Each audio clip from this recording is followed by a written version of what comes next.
Hello दोस्तों, यदि आप सामुदायिक स्वास्थ्य अधिकारी हैं या मीन सीएचओ है या सीएचओ का कोर्स आपने कर लिया है या आप इग्नू से BPCCHN means bridge program on certificate in community health for nurses का कोर्स कर रहे हैं या फिर आप नर्सिंग एग्जाम की प्रिपरेशन कर रहे हैं, तो यह आपके लिए वीडियो बहुत इंपॉर्टेंट होने वाली है, क्योंकि गवर्नमेंट ऑफ राजस्थान ने सीएचओ को एज ए परमानेंट ऑफिसर की तरह बेनिफिट देना शुरू कर दिया है। आज के उनके नोटिस में उन्होंने बताया है कि 20 दिन की EL, 180 दिन की मैटरनिटी लीव और मेडिक्लेम इंश्योरेंस पॉलिसी, इसके साथ साथ travel allowance, new pension scheme और भी बहुत कुछ देने का आज उन्होंने नोटिस जारी किया है। तो यदि आप इसकी जानकारी, अत्यधिक जानकारी चाहते हैं तो इस वीडियो के अंत तक बने रहें। हेलो दोस्तों, मेरा नाम सोनू झरोखा और आप देख रहे हैं नर्सिंग वाईफाई। दोस्तों, आज जो भी जानकारी आपके साथ शेयर करूंगा उसकी सभी लिंक्स इस वीडियो के डिस्क्रिप्शन में आपको दे दी जाएंगी। तो मैं आपको सीधे ले चलता हूं NHM की वेबसाइट पर। तो ना नहीं, आपको गूगल में सर्च करना है राज्य स्वास्थ्य। ये राज्य स्वास्थ्य की मेन वेबसाइट है और फिर आपको क्लिक करना है क्लिक फॉर मेन वेबसाइट। जैसा कि आप देख पा रहे हैं, आज 332 कैंडिडेट के लिए डिस्ट्रिक्ट अलॉट कर दिए गए हैं, जिन्होंने CHO का कोर्स पहले से ही कंप्लीट कर चुके हैं, जो उनके लिए आज डिस्ट्रिक्ट अलॉट कर दिए हैं। ये वो लिस्ट है जो कि ग्रुप के डिस्क्रिप्शन में फर्स्ट लिंक है। उसके बाद में सेकंड उन्होंने एग्रीमेंट डाला हुआ है। यह एग्रीमेंट आपको जैसे ही CHO का कोर्स कंप्लीट कर लेंगे तो यह एग्रीमेंट फुलफ़िल करना पड़ेगा, जिसमें आपका नाम पिता का नाम, एड्रेस और जो कि आपको 100 रुपये के स्टाम्प पे लिख के देना पड़ेगा। तो एग्रीमेंट में फर्स्ट पॉइंट है उनका पीरियड ऑफ कॉन्ट्रैक्ट। आपका जो पीरियड है वो 5 साल का है और ज़रूरत पड़ने पर इसको बढ़ा भी दिया जाएगा। लेकिन यह पीरियड ऑफ कॉन्ट्रैक्ट टर्मिनेट भी किया जा सकता है, वो ऑन द बेसिस ऑफ यदि सेंट्रल फंडिंग बंद हो जाए या कोई एक्सटर्नल या इंटरनल रीजन हो तो यह बंद भी किया जा सकता है। सेकंड है service to be rendered on consideration thereof. जो जितने भी कॉन्ट्रैक्ट में पॉइंट हैं, 8 पॉइंट दिए हुए हैं, उन पर विचार किया जाएगा और आपके जो भी जॉब रेस्पॉन्सिबिलिटी हैं उनको आपको फुलफ़िल करना पड़ेगा। थर्ड है rising of bill and payment for service rendered. इसमें आपको आपके जो भी बिल हैं वो 5 तारीख एवरी मंथ की 5 तारीख को आपको कंप्लीट करने होंगे और 15 तारीख को आपको सैलरी आपके अकाउंट में दी जाएगी। फिफ्थ है आपका एक्शन अगेंस्ट फर्स्ट पार्टी। यदि आप अपने जॉब पर, ड्यूटी पर आप मिसकंडक्ट करते हो, अच्छा व्यवहार नहीं करते हो या कुछ मिसकंडक्ट एक्टिविटीज़ करते हो तो आपको टर्मिनेट किया जा सकता है। यदि आप 7 दिन से ज़्यादा एब्सेंट रहते हो तो भी आपको टर्मिनेट किया जा सकता है। 6 पॉइंट है termination of contract. Termination contract में फर्स्ट है आपको 1 महीने का नोटिस देकर, या तो आपको यदि वहाँ से लीव करना है तो 1 महीने का नोटिस देकर आप वहाँ से छोड़ सकते हो, या फिर उधर से उनको टर्मिनेट करना है कॉन्ट्रैक्ट तो वो 1 महीने का नोटिस या 1 महीने की सैलरी देकर आपको टर्मिनेट कर सकते हैं। 7 पॉइंट है स्टैंडर्ड्स ऑफ सर्विस। इसमें आपको जो भी जॉब रेस्पॉन्सिबिलिटी असाइन की हुई है उसके अकॉर्डिंग आपको हायर स्टैंडर्ड की सर्विस प्रोवाइड करनी पड़ेगी। यदि आपने हाई स्टैंडर्ड की सर्विस प्रोवाइड नहीं की तो आपको टर्मिनेट किया जा सकता है। 8 पॉइंट है जर्नल। इसमें आपने जो एप्लीकेशन फॉर्म भरा है, उसके बाद में एग्ज़ाम दिया है, इंटरव्यू हुआ है, तो उसमें आपका सब कुछ करेक्ट होना चाहिए। यदि आपने कुछ भी उसमें गलत इन्फॉर्मेशन दी है तो आपके अगेंस्ट कार्रवाई हो जाएगी और उसके अलावा आपको टर्मिनेट भी कर दिया जाएगा। ये सब टर्म्स फुलफ़िल करने के बाद में ही आप अपनी जॉब कंटिन्यू रख सकते हो। अब ये इसमें दो एनेक्चर दिए हुए हैं। और ये फर्स्ट है, इसमें the main terms of condition of standards contract document. Contracts shall be for fixed period only, may be extended mutual consent thereafter। आपका कॉन्ट्रैक्ट है वो फिक्स है, 5 साल के लिए है, और उसके अलावा उसको एक्सटेंड कर दिया जाएगा। सेकेंड पॉइंट है, appointee would be paid on consolidated package, the package amount include the element of house rent. जो भी आपको अमाउंट मिलेगा 25,000 प्लस 15,000 इंसेंटिव, 40,000 के अंदर आपको हाउस रेंट इंक्लूड है, अलग से हाउस रेंट नहीं दिया जाएगा। थर्ड पॉइंट है, leaves up to 20 days only in calendar year to be allowed. आपको जो ईयर लीव है, अर्न लीव है, वो 20 अर्न लीव दी जाएंगी, जो कि आप कभी भी ले सकते हो 1 साल के अंदर। यदि 1 साल के अंदर नहीं ली तो यह लैप्स भी हो सकते हैं। Maternity leave to female employ up to 180 days to be allowed per rules. ये मैटरनिटी लीव ओनली फीमेल्स के लिए है, मेल्स तो इसके बारे में सोचे भी नहीं, क्योंकि इसमें मेल्स के लिए कोई भी लीव नहीं दी है। वैसे तो सेंट्रल गवर्नमेंट में 1 मंथ की मेल्स के लिए CCL दी जाती है, चाइल्ड केयर लीव, लेकिन इसमें इंक्लूड नहीं की है। फिफ्थ पॉइंट है, mediclaim insurance policy up to ₹1 lakh, premium up to 500 per annum to reimbursed on production of receipt. आप आपके लिए मेडिक्लेम पॉलिसी दी जाएगी, जो कि 1 लाख रुपए तक का आप इंश्योरेंस दिया जाएगा, जिसमें कि आप किसी भी प्राइवेट इंस्टीट्यूट में या कहीं पर भी आप जाकर ट्रीटमेंट ले सकते हैं। लेकिन आपको पर ईयर के 500 रुपये सालाना आपको देना पड़ेगा। 6 पॉइंट है, gratuity payment as per provision of payment of Gratuity Act 1972 subject to approval by Government of India in Project Implementation Program Plan PIP of the respective year। जब भी आपको परमानेंट किया जाएगा, जैसे कि 5 या 6 साल बाद में आपको परमानेंट एम्प्लॉय मान लिया जाएगा, उसके साथ साथ आपको ये सभी अलाउंस हैं जो भी स्टेट गवर्नमेंट के अंडर में आते हैं, वो सभी अलाउंस मिलने लग जाएंगे, और आपका जितना भी पैसा जो कि आपको इस पीरियड में नहीं दिया गया है वो भी आपको मिलने लग जाएगा। 6 पॉइंट है, प्रोविज़न फॉर ट्रैवल कंपेंसेशन। यदि आपको अपने स्टेशन से कहीं आपको, जैसे कि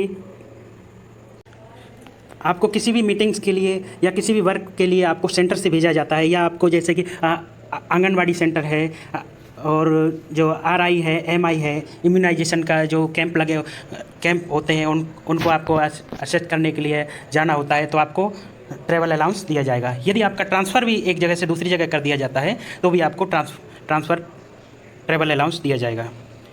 8th पॉइंट है, provisions for contributory pension scheme 10% of consolidated amount by the employ and employs both subject to approval by government of India in project implementation program plan of respective year. जैसे कि आपकी salary हुई 40,000 रुपये, 40,000 रुपये का होता है 10%, 4,000 रुपये। तो 4,000 रुपये में 2,000 रुपये आपकी सैलरी से कट किए जाएंगे,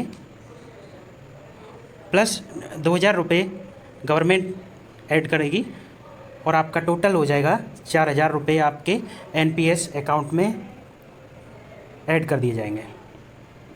तो आपको NPS का भी बेनिफिट मिलेगा, जो न्यू पेंशन स्कीम है उसका भी बेनिफिट दिया जाएगा। तो फ्रेंड्स, इससे आप भी समझ सकते हैं कि गवर्नमेंट आपको आगे जाके परमानेंट करने का पूरा प्लान है, और आपको 5 साल के लिए कॉन्ट्रैक्ट पे लगाया गया है। फिर उसके बाद में आपको 4800 ग्रेड पे के अंडर में आपको as a senior nursing officer incharge की पोस्ट के इक्वल आपको पेमेंट दिया जाएगा, सभी अलाउंस दिए जाएंगे।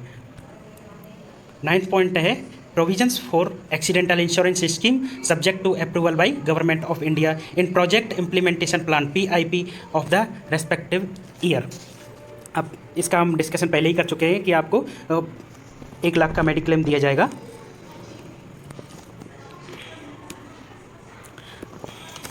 अभी ये जो बेनिफिट आपको दिए जाएंगे, इनको थोड़ा सा डिटेल में आपको समझाते हैं, लेकिन हम ज़्यादा डिटेल में भी आपको नहीं समझाएंगे, क्योंकि इसमें वीडियो काफ़ी टाइम तक लंबी हो सकती है। और फिर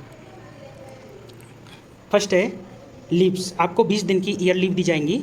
जैसे कि आप जो 1 जुलाई को ज्वाइन करते हैं तो जुलाई से दिसंबर तक 1 जुलाई को आप ज्वाइन करते हैं, 1 जुलाई, तो जुलाई टू दिसंबर आपको 10 लीव दी जाएंगी। उसके अलावा जनवरी टू जून आपको 10 लीव दी जाएंगी। आप इनको कंटिन्यूस ले सकते हैं, जैसे भी आप लेना चाहें इनको ले सकते हैं।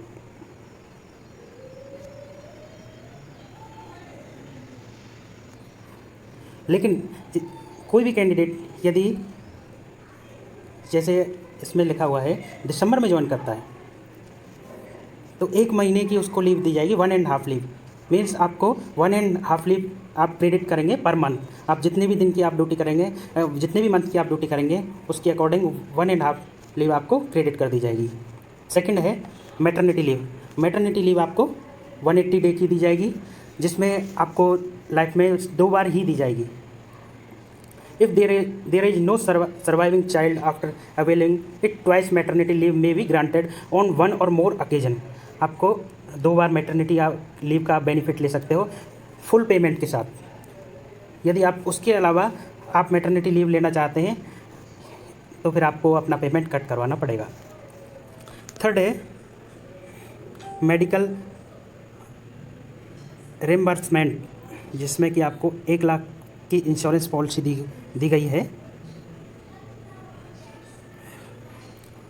उसमें आपको 500 रुपये पर ईयर के आपको डिपॉजिट करने का पड़ेंगे इंश्योरेंस करने के लिए, वो भी आपको डिपार्टमेंट ही देगा अलग से।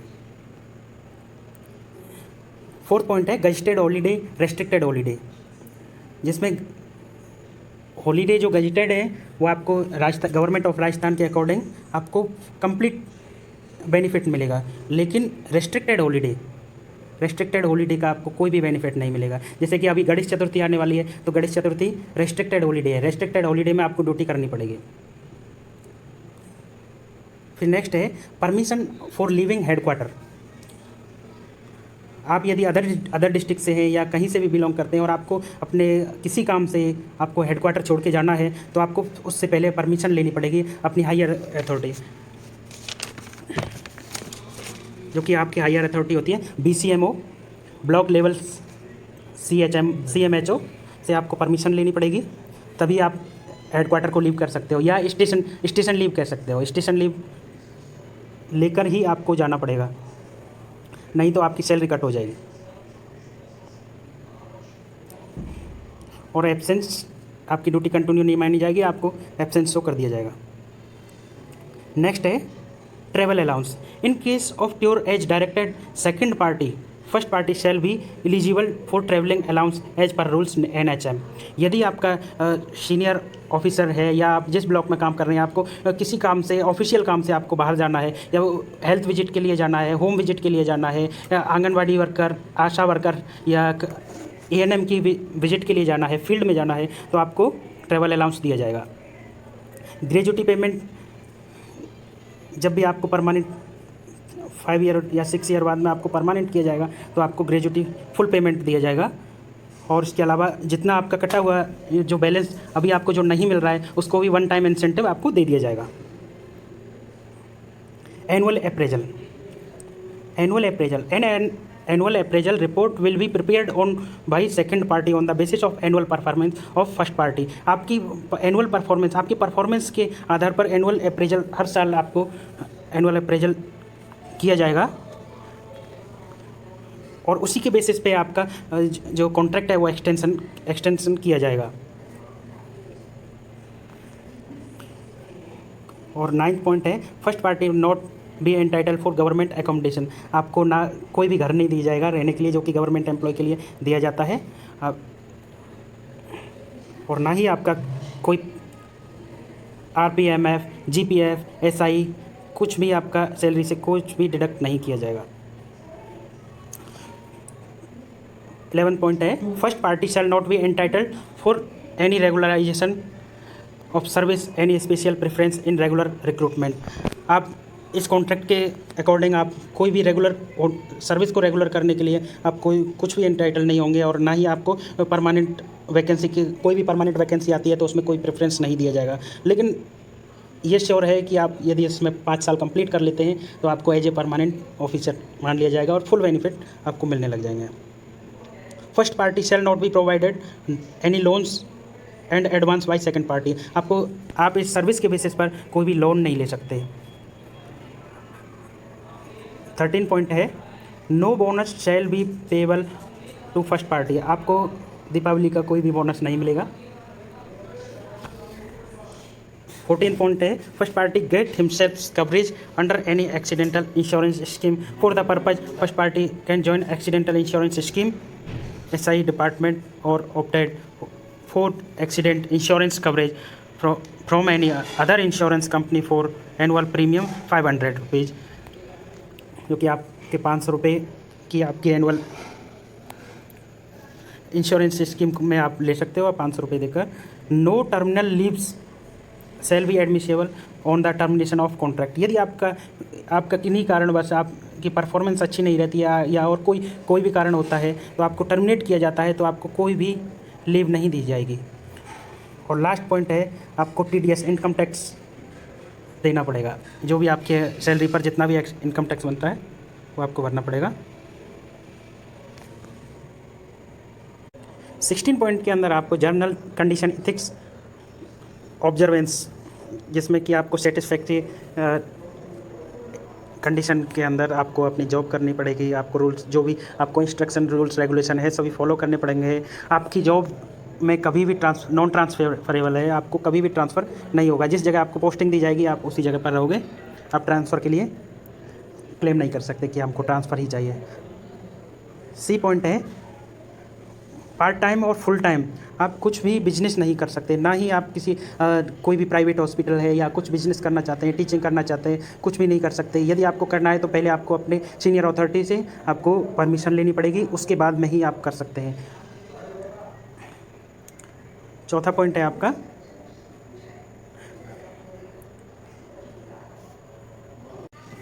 D पॉइंट है, ऑल मैन्युफैक्चरिंग और construction departmental organisations oblique consultancies etc which the first party might be associated with will not be eligible to participate in bidding for any goods or works consultancy resulting from or associate with project of which first party assigned forms a part।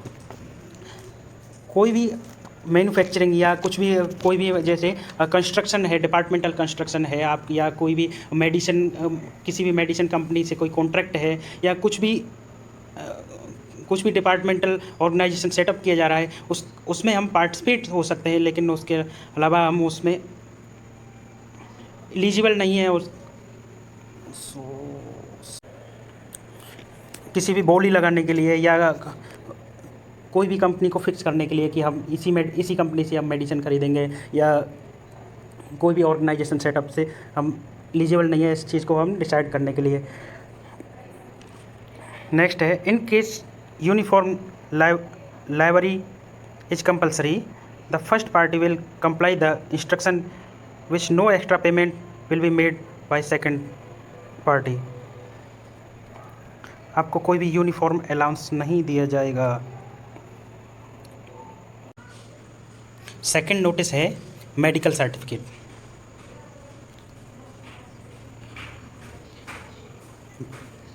जो भी लोग CHO में का course जिन्होंने complete कर लिया और health वेलनेयर centre पर ज्वाइन करने वाले हैं उनको यह मेडिकल सर्टिफिकेट कंप्लीट फिल करके डिपॉजिट करना होगा,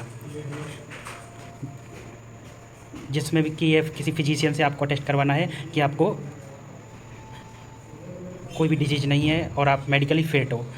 जिसमें यह है सिग्नेचर ऑफ कैंडिडेट, यहाँ पे आपको सिग्नेचर करना है और लेफ्ट थंब और थंब इम्प्रेशन देना है। इसके अलावा सिग्नेचर ऑफ एग्जामिनिंग फिजिशियन, जिस डॉक्टर से आप मेडिकल बनवा रहे हो तो उसकी सिग्नेचर, उसका रजिस्ट्रेशन नंबर और जिस जगह से और जिस डेट में बनवा रहे हो ये फिल करके आपको सबमिट करना होगा।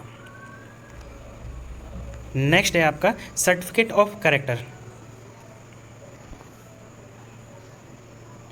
इसमें है दिस इज सर्टिफाइड दैट कोई भी अनिल हैज वर्क विद आपने किसी भी ऑर्गेनाइजेशन सेटअप में आपने जहाँ काम किया है during the period till on the basis of her conduct during her employment with organization, I have no hesitation to state that to best my knowledge and belief she bears reputable character and no antecedents which render him her unsuitable for employment.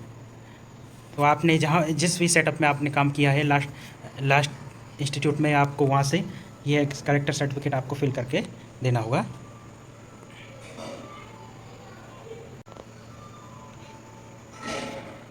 फिर next है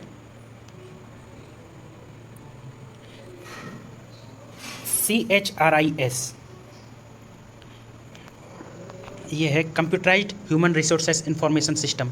आपको ये form fill करके देना पड़ेगा जिसमें आपकी employ ID, employ name, जिस प्रोग्राम से जिस डिस्ट्रिक्ट में आप वर्क कर रहे हो, फिजिकल हैंडीकैप्ड है, जेंडर है, mobile number, employ type contractual हो गया आपका, वर्क इंस्टीट्यूट नेम, सब प्रोग्राम।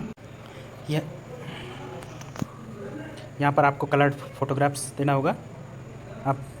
आप जिस इंस्टीट्यूट में आपकी जहाँ भी पोस्टिंग है होगी वहाँ पे आपको लिखना पड़ेगा। सब प्रोग्राम जिस भी प्रोग्राम के अंदर है, डेजिग्नेशन CHO, लोकेशन जिस लोकेशन पे, डेट ऑफ बर्थ है, जिस कैटेगरी से SC ST OBC general, email ID, mobile number, gender male female,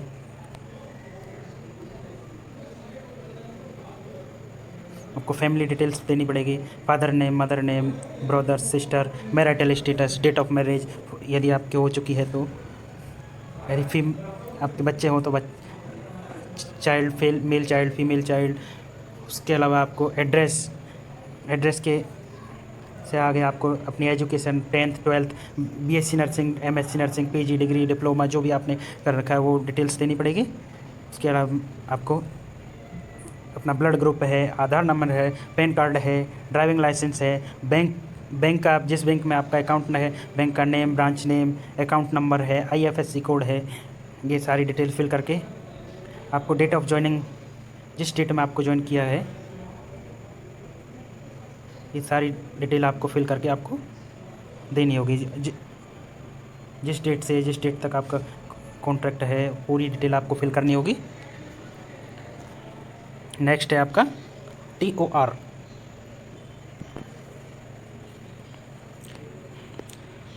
सामुदायिक स्वास्थ्य अधिकारी का कार्य दायित्व। आपको क्या क्या काम करने पड़ेंगे? Implementation of national health program, जो भी नेशनल हेल्थ प्रोग्राम के अंदर जो भी हेल्थ केयर सिस्टम उन्होंने बनाया है वो सारी चीज़ें आपको इम्प्लीमेंट करनी पड़ेंगी।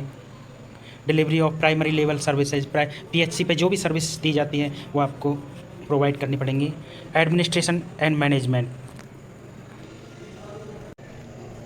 The CHO are responsible for the administration of the health wellness center। Health wellness centre में आपको ही एज एडमिनिस्ट्रेटर आपको काम करना पड़ेगा, जिसमें administration include working staff to review status of the health faculty. आपको हेल्थ फैकल्टी स्टाफ का आपको रिव्यू देना पड़ेगा। Ensuring maintenance of inventory of drug की जो भी दवाई हैं उनकी इन्वेंट्री बनानी, consumable diagnosis and other equipment, जो भी कंज्यूम होता है और उसके अलावा जाँचें होती हैं और जो भी इंस्ट्रूमेंट आपको प्रोवाइड किए हुए हैं हेल्थ वेलनेस सेंटर पर, आपको सब कुछ का मैनेजमेंट करना पड़ेगा।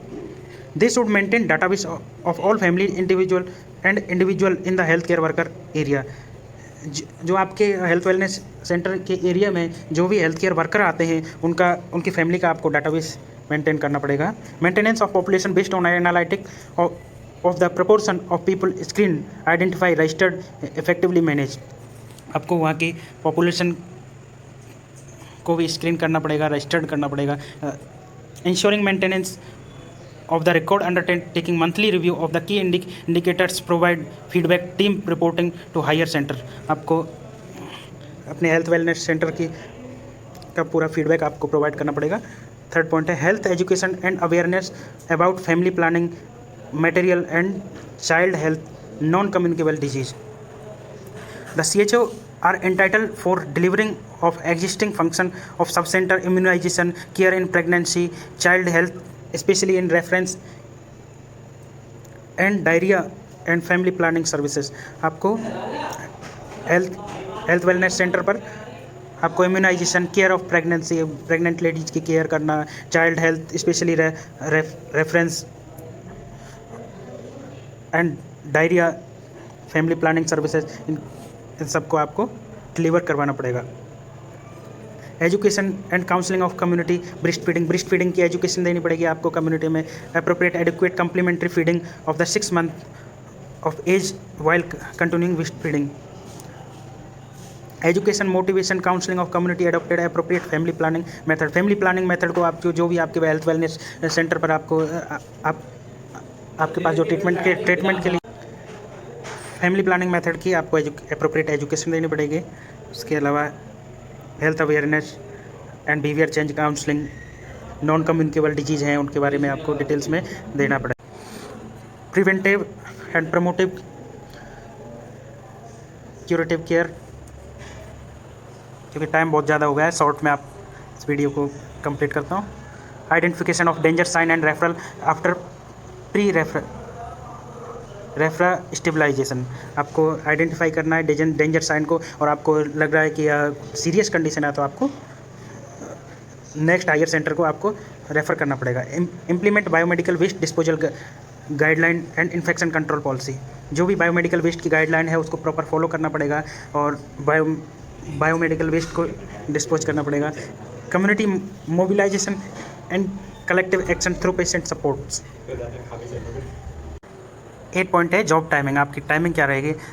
इन समर्स, गर्मियों में आपको 8 से 10 बजे तक कम्युनिटी और आउटरीच सर्विस आपको करने पड़ेंगे, जिसमें आपको ANM है, आंगनवाड़ी है, आशा वर्कर है, उनकी फील्ड का ऑब्जर्वेशन करना पड़ेगा कि वो वैक्सीनेशन कर रहे हैं या नहीं कर रहे हैं, प्रॉपर होम विजिट कर रहे हैं या नहीं कर रहे हैं। और 10 से 4 बजे तक आपको service delivery at wellness care, आपको अपने वेलनेस केयर पर आपको पेशेंट देखने पड़ेंगे, उनको उनका ट्रीटमेंट करना पड़ेगा। इन विंटर, सर्दियों के मौसम में आपको 9 से 11 बजे तक कम्युनिटी रीच आउटरीच शेड्यूल करना पड़ेगा। इसके अलावा 11 से 5 बजे तक आपको अपने वेलनेस केयर पर पेशेंट देखने पड़ेंगे। इसके अलावा आपको हेल्थ वेलनेस सेंटर पर कौन कौन से रिकॉर्ड या रजिस्टर आपको मेंटेन करने होंगे, जिसमें है पहला OPD रजिस्टर, जितने भी पेशेंट हैं उनका OPD रिकॉर्ड रखना पड़ेगा। सेकंड है community awareness and sensitization register.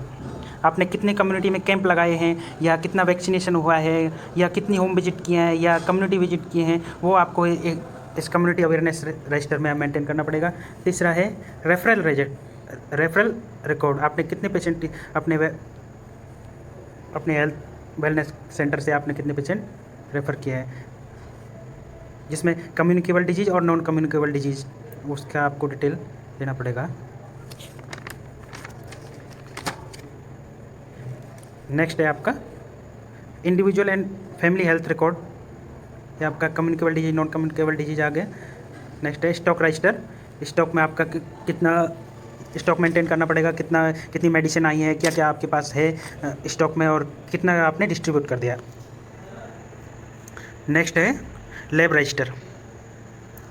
ये रजिस्टर बहुत इंपॉर्टेंट है, क्योंकि लैब रजिस्टर में जो भी लैब की सर्विसेज हैं आपको जितने भी डायग्नोस किए हैं वो आपको मेंटेन करने पड़ेंगे। इसके अलावा आपको 3000 पर मंथ आपको सैंक्शन किए जाएंगे रुपए, और वो आपकी अथॉरिटी के आपके अंडर में रहेंगे। आपको जैसे लैब के अंदर रीजेंट्स हैं, जो कंज्यूमेबल आइटम है, एंटीजन, एंटीबॉडी, जो भी टाइफॉइड है, टाइफॉइड का टेस्ट होता है, और जो भी एंटीजन, एंटीबॉडी और जो भी कंज्यूमेबल आइटम है वो आपको इन 3000 रुपीज़ से आपको परचेज करवाने पड़ेंगे या करने पड़ेंगे, और उसका मेंटेनेंस करने के लिए इस रजिस्टर में आपको मेंटेन करना पड़ेगा।